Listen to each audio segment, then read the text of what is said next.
The sky above Outpost 9 cracked with thunder as alarms screamed across the valley. Soldiers ran, drones flew, and the ground shook with distant blasts. In the center of the chaos stood Leora, an alien girl with violet skin and glowing silver eyes. She pressed both hands to her ears, trembling, because the noise stabbed through her like needles. Her species, the Serati, had extremely sensitive hearing. Even normal sounds felt sharp. But the explosions tonight, they felt like someone was cutting her mind open. She stumbled behind a damaged wall, gasping for air. And then she heard it. A single human voice calling her name. Steady, calm, strong. Leora. Don't move. I'm coming. It was Evan, the only human stationed at Outpost 9. A mechanic, not a soldier. A man who only fixed machines, not fought wars.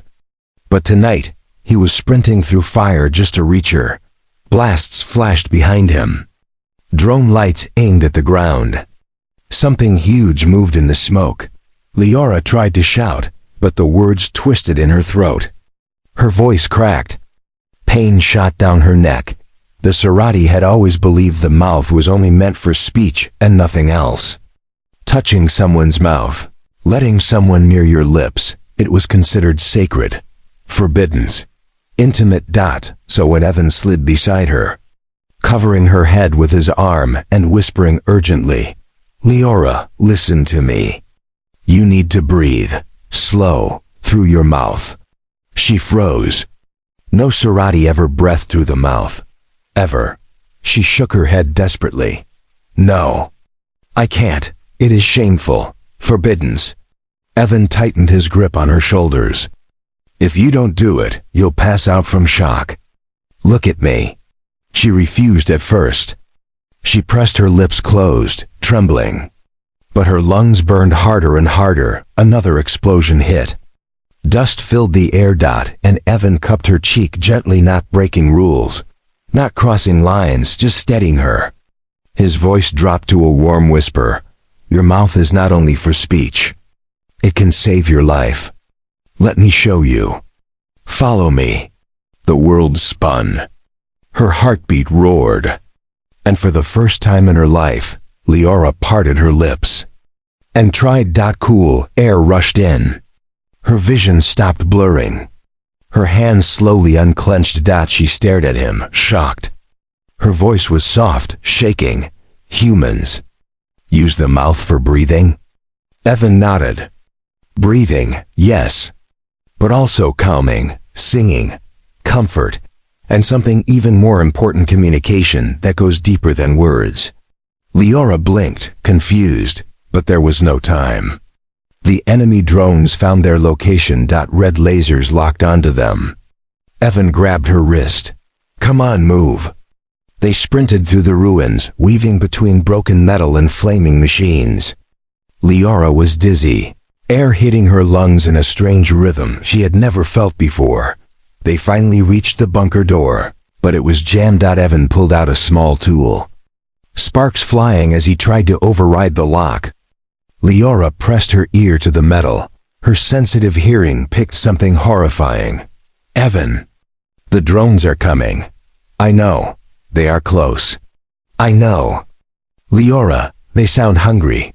Humans didn't know how Serati described machines. But Evan understood the fear behind the words. He stopped working, looked her straight in the eyes. Leora, I need your help. Your voice. Your mouth. Her heart slammed inside her chest. My mouth? For what? To mimic their shutdown frequency. She stepped back instantly. That tone is forbidden. No Serati can produce it. Our elders say it damages the soul. Evan stepped closer, speaking softly. Your voice is stronger than you know. You don't just speak. You resonate. Your biology is unique. Your voice can stop them. I cannot. Yes, you can. I am afraid, I know. Her hands shook so badly she pressed them to her chest. She had never used her voice for anything other than basic speech. The idea of using her mouth in such a different, powerful way felt terrifying. Wrong, dangerous. But Evan placed his hand slowly over hers. Leora, your mouth is more than speech. More than rules. More than fear. It has power your people forgot. Power?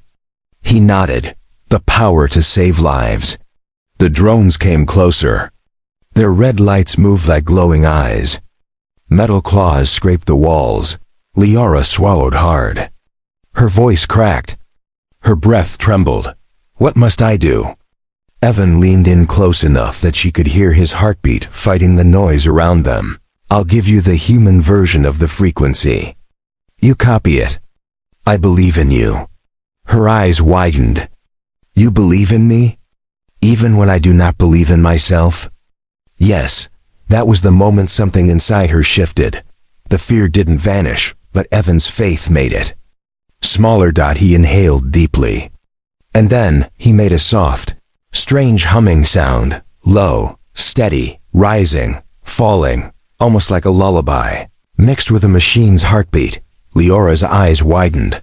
That is it. Yes, I can try. The drones rounded the corner. Evan stood in front of her, shielding her with his body. Leora now. She opened her mouth, terrified, and released a small sound, too weak, too soft.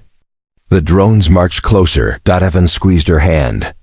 Leora, you are Sarati, born with a voice that can move mountains.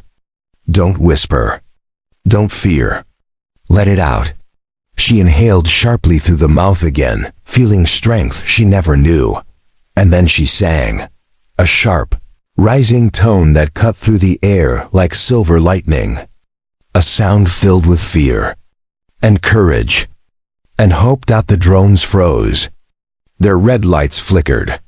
Then, they collapsed one by one, hitting the ground like metal rain. Silence swallowed the battlefield. Leora sank to her knees. Breathing hard, she looked at her hands. Her lips, her trembling throat. I did it, she whispered.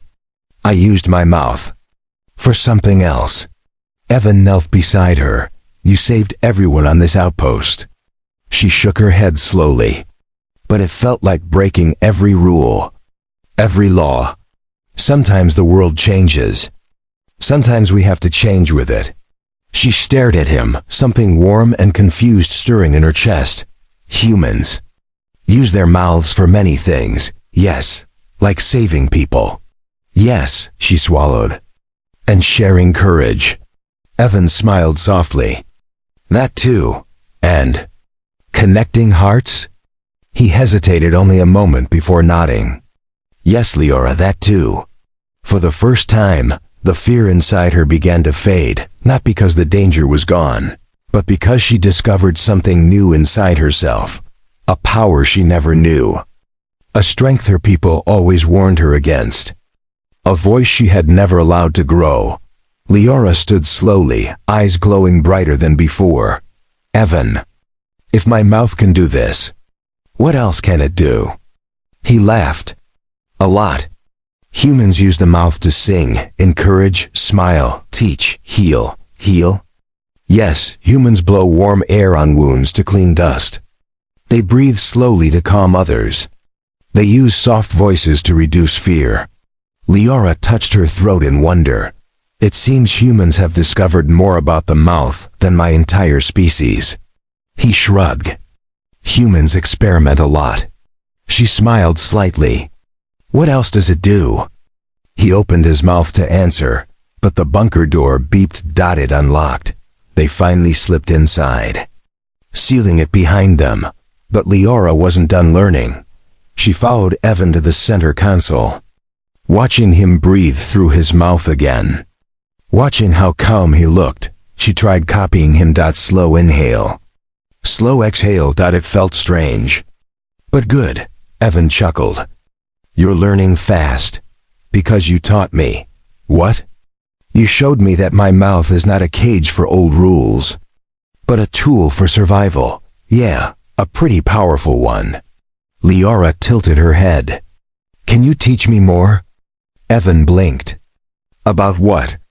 About what humans do with their mouth.